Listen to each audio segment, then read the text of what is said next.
काय चालू आहे?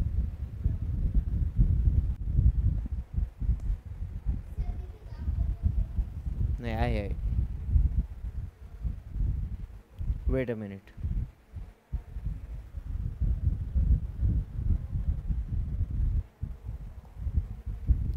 Hello hello.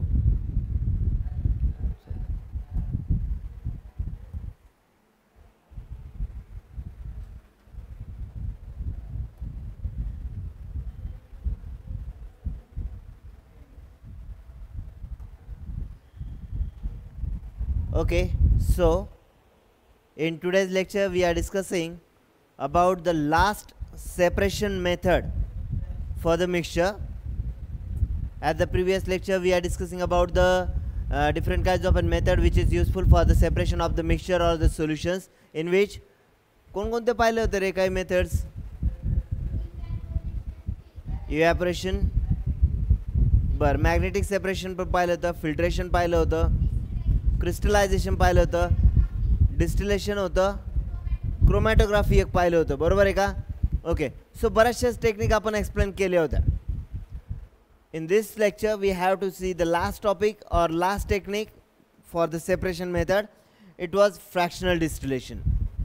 It is again the similar process just like the distillation. ही सुद्धा एक सेम प्रोसेस किंवा सिमिलर प्रोसेस आहे बाय डिस्टिलेशन सारखीच. नेमकं काय आहे याच्यामध्ये? Look at them. Fractional distillation. Two immiscible liquids. In this case, we have to get the two immiscible liquids.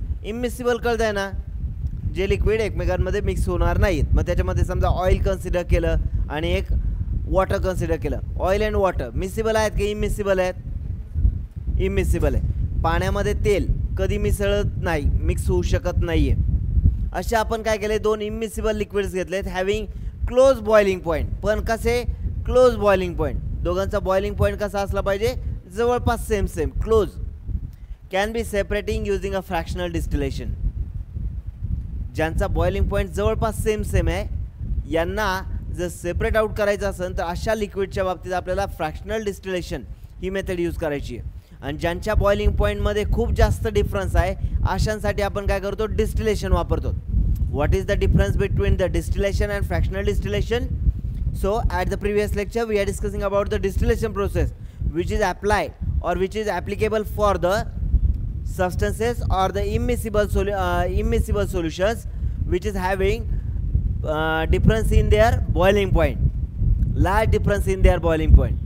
याच्या अगोदरच्या लेक्चरला आपण काय केलं होतं की बाबा ज्यांच्या बॉइलिंग पॉईंटमध्ये जास्त डिफरन्स आहे असे सेपरेट करण्यासाठी आपण डिस्टिलेशन फ्लास्क यूज केला होता. आणि आता काय पाहतोय, डिस्टिलेशन फ्लास्कच आहे पण त्याला थोडंसं अजून नाव काहीतरी चेंज करून दिलं आहे, फ्रॅक्शनल डिस्टिलेशन. का वापरला जातो? For the separation of the immiscible liquid. Immiscible लिक्विडला आपण सेपरेट करू शकतो ज्यांच्यामध्ये एक महत्त्वाचं आहे काय, there boiling point is very close. Boiling point कसा आहे त्यांचा? क्लोज आहे, एकमेकांसारखाच आहे. चेक करूयात नेमकं कशा पद्धतीने करतायत. Look at them. For that thing we have to see an activity. एक ॲक्टिव्हिटी आपण याला एक्सप्लेनेशन करूयात. पहा ॲक्टिव्हिटीमध्ये काय काय दिलेलं आहे. Look at the apparatus given in the slides. First of all you must have to take a stand, then put up a wire gauze on them. एक काय केलं आहे, वायर गॉज ठेवलं आहे, एक जाळी ठेवलेली आहे त्याच्यावरती. ठीक आहे, कारण आपल्याला काय करायचं आहे, हिटिंग करायचं आहे. हिटिंग कोणाला करायचं आहे? एका राऊंड बॉटम फ्लास्कला. ठीक आहे, एका राऊंड बॉटम जो फ्लास्क आहे त्या राऊंड बॉटम फ्लास्कला तुम्हाला हिटिंग करायचं आहे. पण मग ते हीट डायरेक्टली होऊ नये म्हणून त्याच्यावरती आपण वायर मेश किंवा वायर गॉज आपण त्याच्यावरती ॲड करतो आहे. त्यानंतर तुम्हाला जे सोल्युशन सेपरेट आउट करायचं आहे इमिसिबल सोल्युशन, ते इमिसिबल सोल्युशन तुम्ही काय करा, सॉरी मिसिबल लिक्विड जे आहे ते तुम्ही काय करा याच्यामध्ये पोरअप करा फ्लास्कमध्ये. त्यानंतर वरच्या बाजूने तुम्ही एक काय करायचं आहे, एक फ्रॅक्शनेटिंग कॉलम यूज करायचा आहे. काय यूज करायचं आहे? फ्रॅक्शनेटिंग कॉलम. एक सेपरेट ट्यूबलाईक स्ट्रक्चर भेटतं आहे, हे ट्यूबलाईक स्ट्रक्चर त्याच्या वरतून अप्लाय करून द्यायचं आहे. त्याला फ्रॅक्शनेटिंग कॉलम म्हटलेलं आहे. That fractionating column is fitted in between the distillation flask and the condenser. आता हा आहे डिस्टिलेशन फ्लास्क किंवा त्यालाच राऊंड बॉटम फ्लास्क असंही नाव देतात. या राऊंड बॉटम फ्लास्कला आता वरतून आपण फ्रॅक्शनेटिंग कॉलम जोडला आहे. आता याच्या पुढं आपण कंडेन्सर जोडणार आहोत. Look at them. अजून काय काय जोडतात आणि याला फ्रॅक्शनेटिंग कॉलम का म्हटलं आहे त्याचंही रिझन समजून घ्या. It is a packed with the glass beads to increase the surface area for the vapours to cool and condense repeatedly. हे एक अशा प्रकारचं मॅन्युफॅक्चरिंग केलेलं आहे पायाचं. हा जो फ्रॅक्शनेटिंग कॉलम आहे ना तो अशा पद्धतीने बनवलेला आहे, काचेचाच बनवलेला आहे. पण त्या काचेच्या आतमध्ये जर पाहिले ना तर छोटे छोटे एअर सॅक्स तुम्हाला छोटे छोटे आहेत का सॅक पाहायला मिळतात किंवा छोटे छोटे बबल लाईक स्ट्रक्चर्स पाहायला मिळतात. हे काय आहेत? काचेचे एम्प्टी व्हॅक्युल्स आहेत, व्हॅक्युल स्पेसेस आहेत. या व्हॅक्युल स्पेसेस काय केलेले आहेत, कशासाठी युटिलाइज केलेले आहेत? ज्या वेळेला तुम्ही याला हिटिंग करणार आहात या राऊंड बॉटम फ्लास्कला किंवा डिस्टिलेशन फ्लास्कला हिट करणार, ते हिट करत असताना यातून हे जे काही लिक्विड आहे मिसिबल लिक्विड जे आहे ते कन्वर्ट होणार आहे वेपरायझेशन स्टेटमध्ये. कशामध्ये कन्वर्ट होणार आहे? वेपर्समध्ये. आता त्या तयार झालेल्या वाफा ज्या आहेत त्या वाफा काय होणार आहेत? याच्यातून पास आउट होतील. कशातून? डिस्टिलेशन कॉलममधून, बरोबर का, किंवा या फ्रॅक्शनेटिंग कॉलममधून. या कॉलममधून पास होताना त्याला वेळ जास्त लागला पाहिजे. वेळ कसा लागला पाहिजे? जास्त. हे तुम्ही एखादी कदाचित एक गोष्ट नोटीस केली असेल, आपल्या जवळपास कदाचित त्या मोठ्याच्या देवीला मंदिराला कधी गेलायत का रे? मोठ्या मंदिरामध्ये गेला असाल किंवा एखादा अजून पण कुठल्या शिर्डीच्या साई संस्थानला पण कदाचित गेला असाल. ज्यावेळेला गर्दी असती ती गर्दी कंट्रोलमध्ये राहावी यासाठी काय केलं जातं, तिथं दर्शनाला रांग लावलेली असते आणि ती ही झिगझॅग मॅनरमध्ये, बरोबर आहे का रे? अगदी स्ट्रेट टू स्ट्रेट तुम्हाला दर्शनाला पाठवत नाहीत. मग काय करतात? इकडून जा, इकडं जा, इकडं जा, टर्न आउट करा, या पद्धतीने तुम्हाला ती सिस्टीम लावलेली असते. का रे? त्यातून होत आहे काय? वेळही लागतोय आणि सगळ्या पार्टिकलला जाता येते, पोहोचता येते. इथंही तसंच आहे, वेळ जास्त घेण्यासाठी हा प्रकार आहे. कुणाला? त्या वेपर्सला. समजलं का? त्याच्यासाठी हे स्पेशली डिझाईन केलेलं आहे पा, pack with the glass bed. त्याच्यामध्ये काय केलेले आहेत? ग्लास बेड्स तयार केलेले आहेत. छोटे छोटे ग्लास बेड्स आहेत त्याच्यामध्ये to increase the surface area. तो सरफेस एरिया इन्क्रीज करतोय कोणासाठी? वेपर्सला, हे का नाही, जेणेकरून वाफा जास्त वेळ त्याच्यातच खेळत राहाव्यात. अशा पद्धतीने हे एक फ्रॅक्शनेटिंग कॉलम त्याच्यावरती इन्सर्ट केलं आहे. नेक्स्ट मी सगळं रिझन सांगू राहिलो आहे, लक्षात ठेवायचं आहे. त्यानंतर याचं टेम्परेचर आपल्याला फाइंड आउट करण्यासाठी we have to add a thermometer at the top surface of that fractionating column. त्या फ्रॅक्शनेटिंग कॉलमच्या वरच्या बाजूने तुम्ही काय केलं आहे? थर्मोमीटर इन्सर्ट केलं आहे. देन आता खालच्या बाजूला त्याला काय ॲड करायचं आपल्याला? एक condenser. We have to add a condenser. हा जो काही कंडेन्सर जो आहे तो कंडेन्सर याच्यात ॲड केला आहे. What is the condenser? Actually कंडेन्सरचं फंक्शन काय आहे? लास्ट टॉपिकलाही आपण पाहिलं होतं. डिस्टिलेशन फ्लास्कमध्ये सुद्धा हीच सिस्टीम होती, फक्त याच्यात एक नवीन आला आहे. कोण आला आहे नवीन? हा फ्रॅक्शनेटिंग कॉलम नवीन आला आहे. बाकी सगळी अरेंजमेंट तशीच आहे. मग कंडेन्सरचं काम आहे कूल करणे, बरोबर आहे का? कंडेन्सेशनचं काम काय आहे? कूलिंग करणं. ठीक आहे, बरं. मग तो कूलिंग करण्याचं काम करतोय. त्याच्यासाठी इनलेट आणि आउटलेट अशा दोन वॉटर सिस्टीम आहे. एका बाजूने पाणी आतमध्ये सोडलं जाणार आहे, गार पाणी, आणि दुसऱ्या बाजूतून ते पाणी नंतर बाहेर पडणार आहे. ठीक आहे, किंवा इकडून जरी सोडलं तर त्या बाजूने ते बाहेर पडणार आहे, कुठून पण. एकीकडून पाणी, थंडी पाणी सोडण्यामागचं कारणच असं आहे की बाबा याला आपण काय फ्रीजरमध्ये वगैरे नाही ठेवू शकत आहेत. एकीकडून हिटिंग करणार आहे आणि दुसरीकडून कूलिंग करणार आहेत आम्ही. Heating and cooling both the processes takes place simultaneously at two different level parts. दोन वेगवेगळ्या पार्टला आपण दोन वेगळ्या वेगळ्या सिस्टीम लावलेल्या आहेत. एकीकडे आमचं हिटिंग चालणार आहे आणि एकीकडे आमचं कूलिंग चालणार आहे.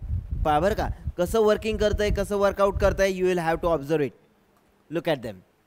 त्यानंतर याच्यातून जे काही ड्रॉपलेट्स कलेक्ट होतील, कारण वेपर्स आपण कूल करणार आहेत, कूल केलेले वेपर्स या लिक्विडमध्ये कन्वर्ट होतील. त्या लिक्विडमध्ये कन्वर्ट झालेल्या वेपर्सला कलेक्ट करण्यासाठी किंवा त्या लिक्विडला कलेक्ट करण्यासाठी एक सेपरेट बीकर आपण याच्यामध्ये मांडलं आहे. सेपरेट त्याची एक सेपरेट अरेंजमेंट करून ठेवलेली आहे की पाणी ते वाया जाऊ नये किंवा ते लिक्विड वाया जाऊ नये त्याला कलेक्ट करण्यासाठी. नेक्स्ट, बरं, अरेंजमेंट या पद्धतीने झाली. नाव स्टार्ट द प्रोसिजर. काय केलं रे? Look at here. जर त्याला हिटिंग करायला स्टार्ट केलं तर हिटिंग करायला स्टार्ट केल्याच्यानंतर काय होतं आहे? They will get in to vaporisation state, बरोबर आहे का? So immiscible liquid get boil up to their boiling point. काय केलं त्यांना? बॉइलिंग पॉईंटपर्यंत त्याला हिट करतोय. आणि हे हिटिंग करत असताना जर आपण पाहिलं तर त्या वेपर्स ज्या आहेत त्या वेपर्स काय होतात? वरती जाण्याचा प्रयत्न करत आहेत, हे का नाही? बऱ्याचशा वेपर्स ज्या आहेत त्या फ्रॅक्शनेटिंग कॉलममधून पास आउट होणार आहेत. And then temperature gradient is form in a fractionating column. तुम्हाला त्या फ्रॅक्शनेटिंग कॉलममध्ये टेम्परेचर ग्रॅडियंट म्हणजे थोडक्यात टेम्परेचरचा डिफरन्स पाहायला मिळणार आहे. याच्यात खाली एक टेम्परेचर वरती वेगळंच टेम्परेचर या पद्धतीने. आणि त्या वेपर्स ज्या आहेत, look at that vapours. Okay, they are coming from this condenser. Okay, they are just coming from this condenser. After passing through the fractionating column, they are getting inside the condenser where the cooling process will be start. इथं heating केलं, इथं गरम असलेली वाफ इकडं आणून आम्ही थंड करण्याचं काम करतोय, तिला गार करतोय. गार करण्यासाठी काय केलं, सरळ सरळ आहे. गार करण्यासाठी आम्ही थंड पाणी आपण याच्यातून साईडच्या ट्यूबमधून, आतल्या ट्यूबमध्ये ते पाणी जात नाही, लक्षात ठेवा. आतमध्ये एक सेपरेट ट्यूब आहे आणि बाहेरून एक सेपरेट ट्यूब आहे. बाहेरच्या ट्यूबमधूनच पाणी जे आहे ते पाणी बाहेरच्या बाहेरच रिव्हॉल्व होणार आणि आतल्या ट्यूबमधून फक्त वाफ रिमूव्ह होणार आहे. ठीक आहे, तर ही वाफ जी आहे ती या भागामध्ये आली की या ठिकाणी असलेल्या गार पाण्यामुळे त्याचं काय होतंय, कन्व्हर्जन लिक्विडमध्ये. That gases gets converted into the liquid form and it is called, काय म्हणतात रे याला, गॅसेसला लिक्विडमध्ये कन्वर्ट करण्याला कंडेन्सेशन. बरोबर आहे का, आठवतं आहे का, चॅप्टर नंबर 1 मध्ये पाहिलेलं होतं. gaseous state get converted into the liquid form, so it is termed to be a condensation. So the condensation process will take place at here. याच्यामध्ये condensation होती है and the liquid form get collected separately at the beaker. पा या beaker मध्ये ते separately आपण collect केलेलं दिसतंय. Look at here. या पद्धतीने ते collection होत आहे. Low boiling point component is vaporized first. मग याच्यात काय होतं, ॲक्च्युली याच्यामध्ये तर आपण 2 लिक्विड घेतलेले होते. मग ज्याचा बॉइलिंग पॉईंट लोअर आहे, ज्याचा बॉइलिंग पॉईंट कमी आहे. समजा उदाहरणार्थ आपण त्याच्यामध्ये समजा ऑइल आणि वॉटर घेतलं आहे. वॉटरचा आपल्याला बॉइलिंग पॉईंट माहिती आहे 100 आहे की नाही. मग आता ज्याचा बॉइलिंग पॉईंट सपोज कमी आहे, ज्याचा बॉइलिंग पॉईंट कमी आहे तो लवकर वेपरायझेशन स्टेटमध्ये जाणार. तो अगोदर गॅस होणार आहे की नाही, आणि तो गॅस होऊन निघून जाणार आहे. तो काय होणार आहे, गॅसियस स्टेटमध्ये होऊन निघून जाणार आहे. The low boiling component is vaporized first and condensed and collected as a first fraction. आणि ते हळूहळू काय होणार, त्याच्यातून लगेच पास होणार. ते पास झालं की त्याला आपण सेपरेट कलेक्ट करून घेणार. ते कलेक्ट झालं की तिथून पुढे दुसऱ्याचा बॉइलिंग पॉईंट येतोय. मग त्याचा बॉइलिंग पॉईंट स्टार्ट झाल्याच्यानंतर त्याला वेपरायझेशन स्टेटमध्ये येऊपर्यंत हा तिकडे पोहोचलेला असणार आहे. आपण हीटिंग काय करणार, स्टॉप करणार. हीटिंग स्टॉप केली की तो नंतर काय होणार आहे, इथंच थंड होणार आहे, वरती जाणारच नाही. फ्रॅक्शनेटिंग कॉलममधून तो पुढं डिस्टिलेशन फ्लास्कमध्ये, सॉरी या कंडेन्सरमध्ये तो पासच होणार नाही. मग कुठं होणार रे, इथून इथंच कलेक्ट होणार आहे. Separately collected at the bottom of that round bottom flask. तो याच्यातच शिल्लक राहणार. एक जण याच्यात शिल्लक झाला आणि एक जण याच्यात शिल्लक राहिला. अशा पद्धतीने तुम्ही त्याला सेपरेट आउट करू शकता. प्रोसेस लक्षात आली का, एकदम इझीवाली प्रोसेस होती. ठीक आहे, प्रोसेस चालूच आहे. सेपरेट आउट करण्यासाठी second fraction less volatile solution. Higher boiling point component is vaporised and condensed and collected as in second fraction. त्याला सेकंड फ्रॅक्शनमध्ये तुम्ही कलेक्ट करू शकतात. इथं सुद्धा कलेक्शन होऊ शकतं किंवा तिकडे सेपरेट आउट पण करेक्शन करता येत आहे. इथं कलेक्शन करताना सेपरेटली आपल्याला त्याला कलेक्ट करताना दिसून येऊ शकतं. Less volatile solution. ठीक आहे, higher boiling point component is vaporised and condenses and collected as a second fraction. बरं, तेच परत चाललेलं. एनिवे, तर that is all about the fractionating column and fraction distillation. ही जी प्रोसेस होती या प्रोसेसला आपण काय म्हटलं, फ्रॅक्शनल डिस्टिलेशन. ज्याच्यामध्ये काय केलं जातात, 2 जे आपले मिक्सिबल सोल्युशन्स आहेत त्यांना आपण काय करू शकतो, सेपरेट आउट करू शकतो अकॉर्डिंग टू और on the basis of their boiling point.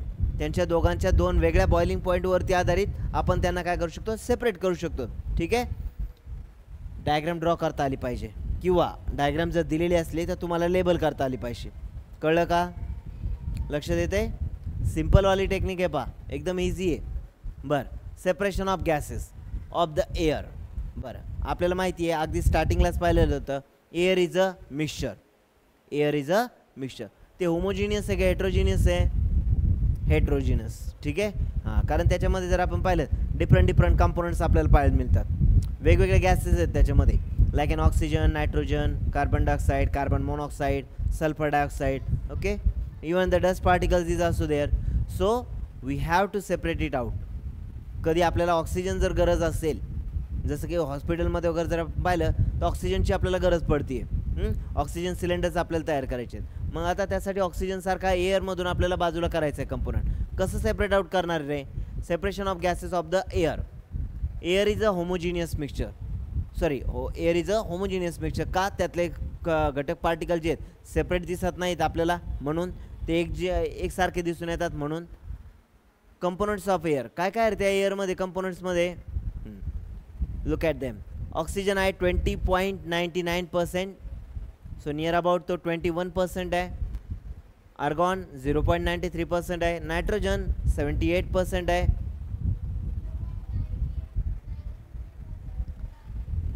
Argon gas गॅसच आहे.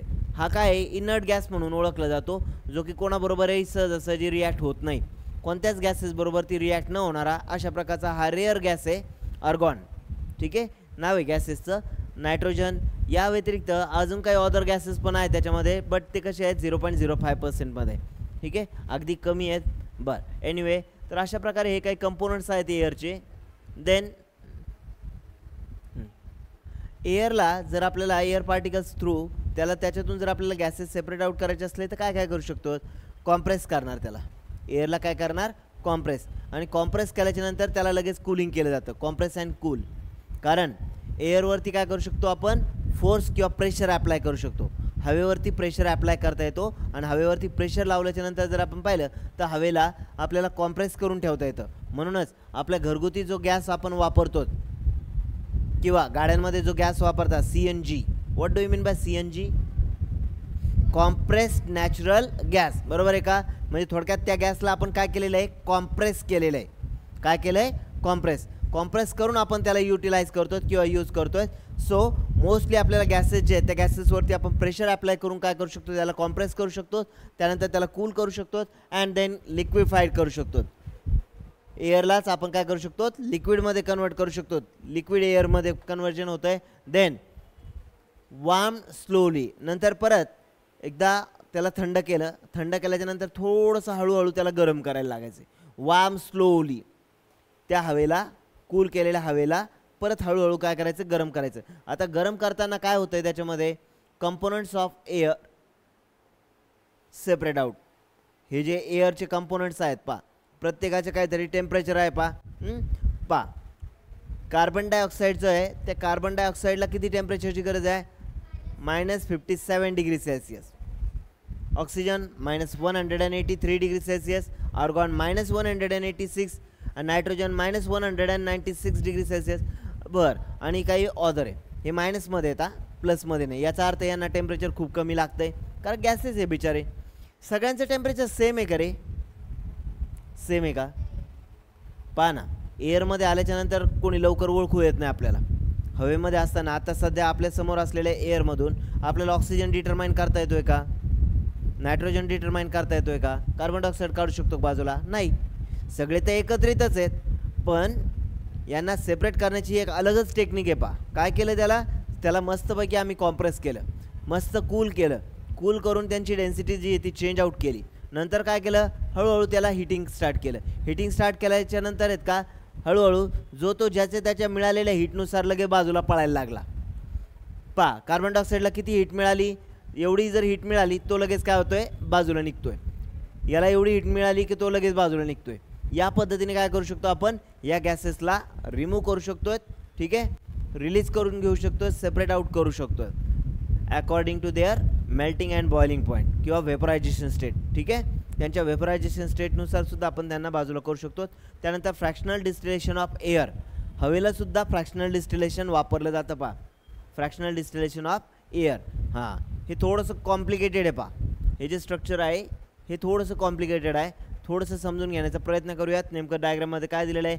Separation of components of air. हवेला सेपरेट करण्याचे काही एक कन्स्ट्रक्शन याच्यामध्ये दिसतंय. Look at them. तर यामध्ये काय काय दिलेलं आहे? Air under the pressure. ज्या हवेला तुम्हाला सेपरेट करायचं आहे ती हवा काय करायची? अगोदर एका मोठ्या पार्टमध्ये त्याला स्टोअर आउट केलं जातं. ठीक आहे, एअर अंडर द प्रेशर. त्याच्यावरती प्रेशर अप्लाय केला जातो आहे. यू कॅन सी देअर साईडने, त्या साईड वॉलवरून आपण त्याच्यावरती प्रेशर एक्झर्ट करतोय. ठीक आहे, त्यानंतर अजून काय केलेलं आहे? Look at them. Hot air, वरून आपण काय केलेले हॉट एअर त्याच्यामध्ये आपण पास आउट करतोय. फ्रीजिंग कोल्ड वॉटर, त्या गरम केलेल्या पाण्याला परत गार करण्यासाठी आपल्याला खालच्या बाजूने जर पाहिलं तर कोल्ड वॉटर, थंड पाणीसुद्धा याच्यातून आपण या फ्रॅक्शनेटिंग कॉलममधून पास आउट करतोय. मग असे जो फ्रॅक्शनेटिंग कॉलम आहे ना तोच आहे, तसाच प्रकार आहे, फक्त याची जरासं मॅन्युफॅक्चरिंग थोडंसं वेगळ्या पद्धतीने मांडलं आहे. तर याच्यातून आपल्याला कोल्ड वॉटर जे आहे ते कोल्ड वॉटर पण पास करायचं आहे, हॉट एअर पण आपल्याला क्रिएट करायची आहे.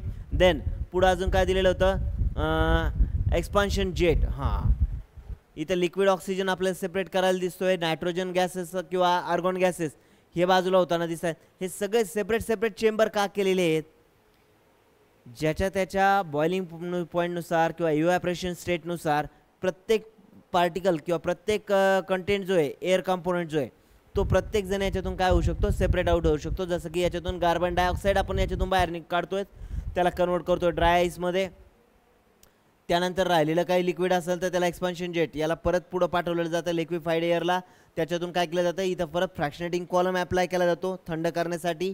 त्यातून नायट्रोजन गॅस आणि आर्गॉन गॅस सारखे गॅसेस जे ते बाजूला निघतात. त्यातही काही लिक्विडफाईड झालेला काही ऑक्सिजन असू शकतो, तो लिक्विफाईड स्टेटमध्ये असलेला ऑक्सिजन त्याला सेपरेट आउट करण्याची प्रोसेस अलग आहे.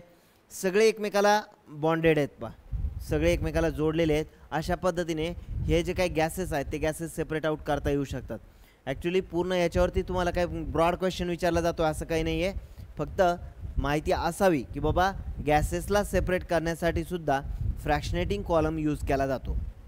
काय वापरला जातो, फ्रॅक्शनेटिंग कॉलम. जसं की दोन लिक्विडला सेपरेट करण्यासाठी सुद्धा फ्रॅक्शनेटिंग कॉलम वापरतात, जस्ट सिमिलर तसाच प्रकार होता याच्यामध्ये, separation of the components of air. Okay, then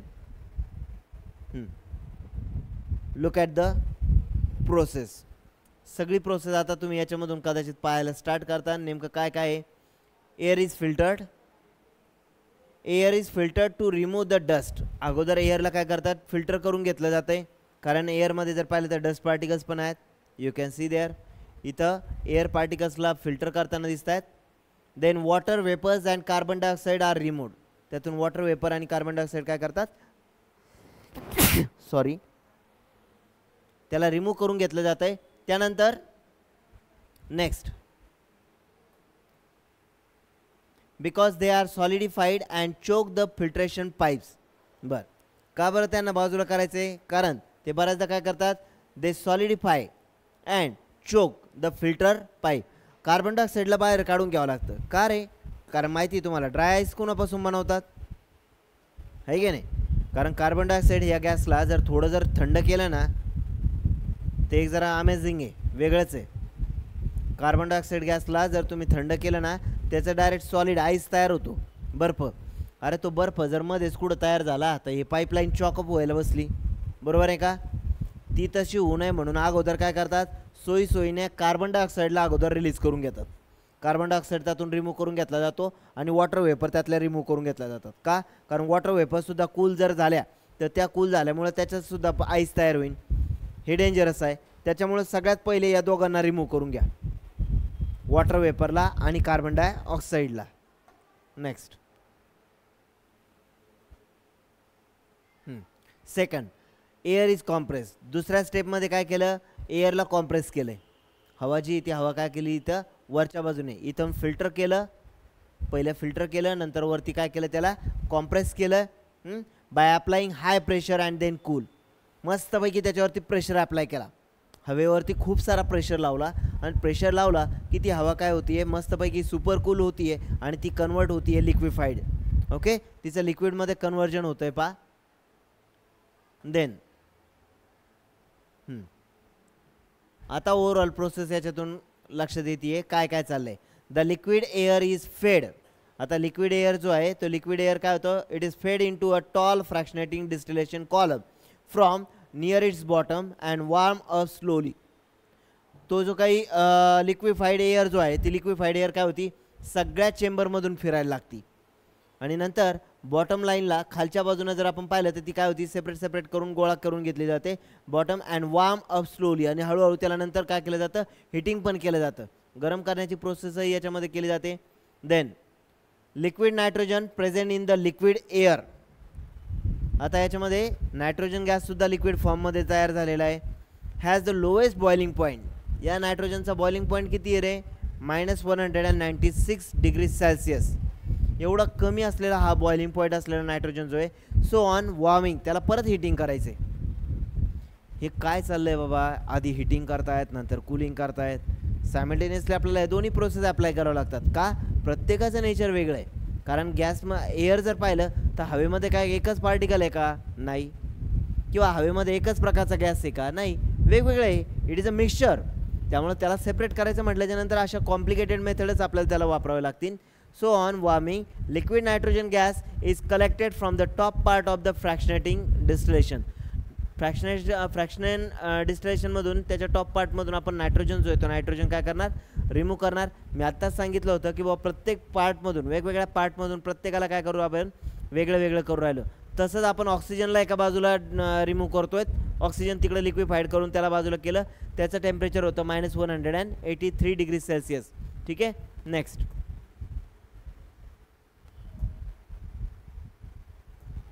okay. So I think that's it. तर पूर्ण ज्या काही आपल्या सेपरेशन मेथड ज्या होत्या त्या सेपरेशन मेथड आपल्या या ठिकाणी काय झालेले आहे? एंड झाल्यात. ठीक आहे. कदाचित चॅप्टर थोडाफार व्यवस्थित लक्षात आलेला असेल. काही डाऊट्स असतील तर आपण त्याला परत एकदा रिव्हिजन देणारच आहोत शॉर्टली. काही जरी डाऊट्स असतील, कारण काय होता, खूप लेंदी चॅप्टर आहे पा, बऱ्याच दिवसापासून चाललेला होता. जवळपास याच्याशी रिलेटेड आपले 8 व्हिडिओज आपले तयार झालेत, आहे की नाही. त्यामुळं काही जरी डाऊट असेल तर नंतर परत याच्यावरती आपण थोडंसं डिस्कशन जे ते करणार आहोत.